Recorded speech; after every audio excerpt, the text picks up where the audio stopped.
Here from SU Student Association Field at Seth Grove Stadium on a very unseasonably warm first day in February. Trey Kemble, Bubba Smith joining me for our Super Bowl picks. Now the matchup is between the New York Giants of the NFC and the New England Patriots of the AFC. Let's look at the X factors here, and Bubba, we'll start with you. What's the X factor for the New York Giants?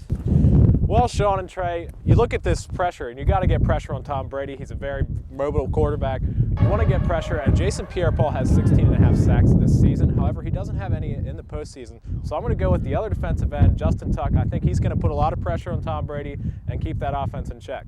Trey, coming in hot. X factors for the New York Giants.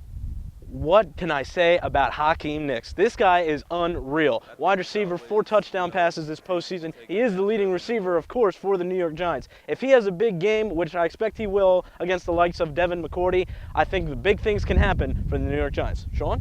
Well, my X factor has to be the front four for the New York Giants. They made it a headache of a day for Tom Brady back in November when these two teams met, when the New York Giants were able to win that game. 4 turnovers for the New England Patriots in that game. It might be a determining factor here.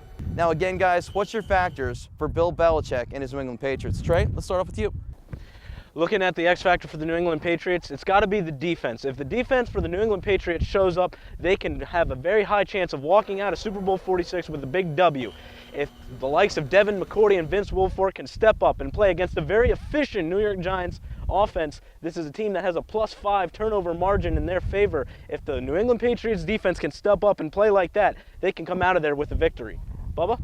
You say defense, I'll go offense. The best player is not on the field. He's on the sideline, Bill O'Brien. He's going to want to win his last game as a Patriot, especially going out as a Super Bowl, and the team's going to want to play well for him. Sean, what do you got for us? Sticking with offense, the Gronkowski effect. Of course, he does have that high ankle sprain. He didn't have the boot on during media day on Tuesday. He's a big factor for that New England offense, and many people have said if he's not in the lineup on Sunday, they might go to more of a run kind of offense. All right, now the moment of truth. Your predictions. A reminder, back in Super Bowl 42, Eli Manning took it down the field to defeat the New England Patriots, ruining an undefeated season for New England. Will it happen again, or will we have something different here, guys? Bubba, what's your prediction? I'm going Pats. They want revenge. They're not going to go down quietly. I think they're going to win 33-30. Going to be a close game in the long run. Going to be a lot of offense out there, but I'm going Pats. Trey?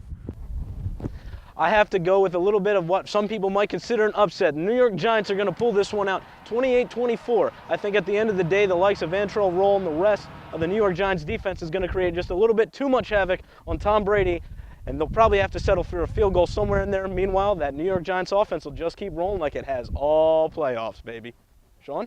Never in Super Bowl history has a game gone to overtime. I think this year it might happen, and I'm predicting the New York Giants 27-24. Well, that'll do it for us out here at Seth Grove Stadium.